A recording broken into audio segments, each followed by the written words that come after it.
ایک دفعہ کا ذکر ہے کہ ایک آدمی نے خواب میں دیکھا کہ خدا اس کو کہتا ہے کہ باہر جو پتھر پڑا ہے اس پر خوب جان لگاؤ۔ آدمی نیند سے بیدار ہوا تو باہر نکلا، دیکھا تو واقعی ایک بہت بڑا اور بھاری پتھر راستے میں پڑا ہوا تھا۔ وہ پتھر کے پاس گیا اور پوری جان لگا دی، پتھر ٹس سے مس نہ ہوا۔ آدمی بہت پریشان ہوا کیونکہ خدا کی بات تو کبھی بھی رد نہیں ہو سکتی۔ اگلے دن صبح اٹھا تو پھر شروع ہو گیا۔ اتنے میں وہاں سے ایک مسافر کا گزر ہوا۔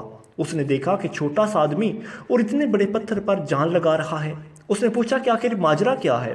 آدمی نے اپنا خواب اور اپنا مقصد بتایا۔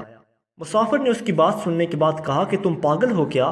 تمہیں نظر نہیں آ رہا کہ تم کبھی بھی یہ پتھر نہیں ہلا سکتے؟ مسافر چلا گیا اور یہ آدمی مسلسل اپنی جگہ زور لگاتا رہا۔ کچھ ہفتے وہ آدمی روز اسی طرح صبح اٹھتا اور پتھر کے ساتھ زور آوری شروع کر دیتا۔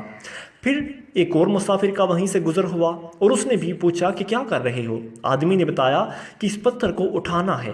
دوسرا مسافر ہنستے ہوئے پھر چلا گیا۔ آدمی بہت دل برداشتہ ہوا اور گھر کے اندر جا کر زاروں کی طرح رونے لگا۔ پھر خدا سے دعا کی کہ میری مشکل آسان کر، میں یہ پتھر کبھی نہیں اٹھا سکتا۔ اللہ تعالیٰ نے جواب دیا کہ تمہیں پتھر اٹھانے کو کب بولا تھا؟ بس اتنا بولا تھا کہ اس پتھر پر زور لگاؤ، سو تم کامیاب ہوئے۔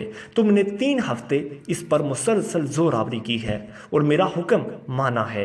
اب اپنا جسم دیکھو کہ کس طرح ایک طاقتور پہلوان جیسے ہو گیا ہے، پٹھے مضبوط ہو گئی ہیں اور تم اپنے سارے کام مزید بہتر اور اچھے طریقے سے انجام دے سکتے ہو۔ اللہ تعالیٰ انسان کو کسی بھی آزمائش میں اسی لیے ڈالتا ہے تاکہ وہ انسان کی قوت اور قوت برداشت میں اضافہ کر دے۔ اللہ کا کوئی بھی کام حکمت سے خالی نہیں ہوتا۔ مشکلات آپ کو مضبوط کرنے کے لیے اور آپ کی طاقت میں اضافہ کرنے کے لیے آتی ہیں۔